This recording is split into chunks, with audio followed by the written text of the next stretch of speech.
இன்றைக்கி மார்னிங் பிரேக்ஃபாஸ்ட்டுக்கு இட்லி தேங்காய் சட்னி மட்டும்தான். மதியம் வந்து வெளியில் வச்சு விறகடுப்பில் வந்து பிரியாணி பண்ணலாம் அப்படிங்கிற பிளான் இருக்கிறனால பெருசாக எதுவுமே வந்து பண்ணல. ரொம்ப சிம்பிளாக தேங்காய் சட்னி, வரமிளகாய் போட்டு தேங்காய் சட்னி, இட்லி அவ்வளோதான். நான் பிரியாணி ரெசிபி வந்து நிறைய டைம் வந்து ஷேர் பண்ணியிருக்கேன்.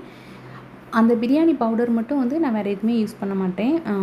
ஏலக்காய், அப்புறம் கிராம்பு, பட்டை. ஏலக்காய் வந்து கொஞ்சம் அதிகமாக வந்து சேர்த்துக்குவேன். ஏன்னா எனக்கு அந்த ஹைட்ராபாத் ஸ்டைல் பிரியாணியில் வந்து ஏலக்காய் ஃப்ளேவர் கொஞ்சம் அதிகமாக இருக்கும்.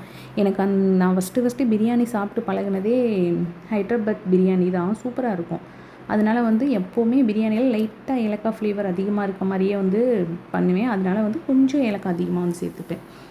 எண்ணெய் சேர்த்துட்டு பட்டை, கிராம்பு, ஏலக்காய் சேர்த்துட்டு வெங்காயம் நீளமாக கட் பண்ணி வச்சுருக்கிறத சேர்த்து கொஞ்சமாக உப்பு சேர்த்து அது நல்லா ப்ரௌன் கலராக வந்ததுக்கப்புறம் பச்சை மிளகாய், தக்காளி, கொத்தமல்லி, புதினா, இஞ்சி பூண்டு பேஸ்ட்டு எல்லாமே வந்து சேர்த்துட்டு தனி மிளகாத்தூள் வந்து அந்த வெங்காயம் ப்ரௌன் கலர் ஆகுதில்ல அப்போவே அந்த இதில் சேர்த்துட்டு அதுக்கப்புறம் தான் எல்லாத்தையும் சேர்க்கணும்.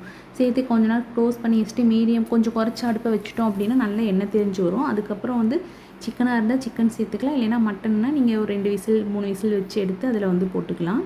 சிக்கன் சேர்த்ததுக்கப்புறம் மறுபடியும் கொஞ்சம் நேரம் அப்படியே மிக்ஸ் பண்ணி விட்டுக்கிட்டே இருந்தீங்க அப்படின்னா வந்து நல்லா எண்ணெய் தெளிஞ்சு கொஞ்சம் அதுவே வந்து ஹாஃப் பாயில் ஆயிடும்.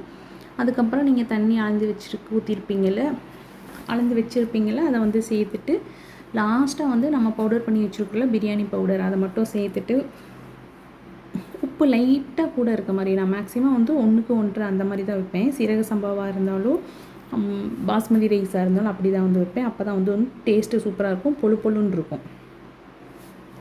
எல்லாம் சேர்த்துட்டு தண்ணியும் அரிசியும் ஈக்குவலாக வந்ததுக்கப்புறம் நல்லா மிக்ஸ் பண்ணி விட்டுட்டு மேலே கொஞ்சம் நெய் போட்டுட்டு அதையும் லைட்டாக மிக்ஸ் பண்ணி கொத்தமல்லி இலை தூவிட்டு மேலே வாழை இலை போட்டு க்ளோஸ் பண்ணி அதுக்கு மேலே தட்டு போட்டு அடியில் ஒரு நெருப்பு கூட விடாமல் ஃபுல்லாக தட்டில் வந்து மேலே கொட்டி ஒரு 15-20 நிமிஷம் விட்டுட்டோம்னா அந்த நெருப்பு ஃபுல்லாக தானாகவே அணைஞ்சிரும்.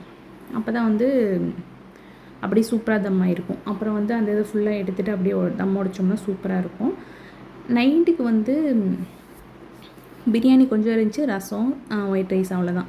இந்த தொக்கு சொல்லணும், இது நான் ஆந்திராவில் வந்து நிறைய கீரை தொட்டி வந்து வச்சுருக்கேன். அது வந்து குழம்பு அது இதுன்னு பண்ணி நிறைய இருந்த மாதிரி இருந்துச்சு நான் இங்கே ஊருக்கு வர்றப்ப. அதனால் அது தொக்கு பண்ணி எடுத்துகிட்டு வந்தேன்.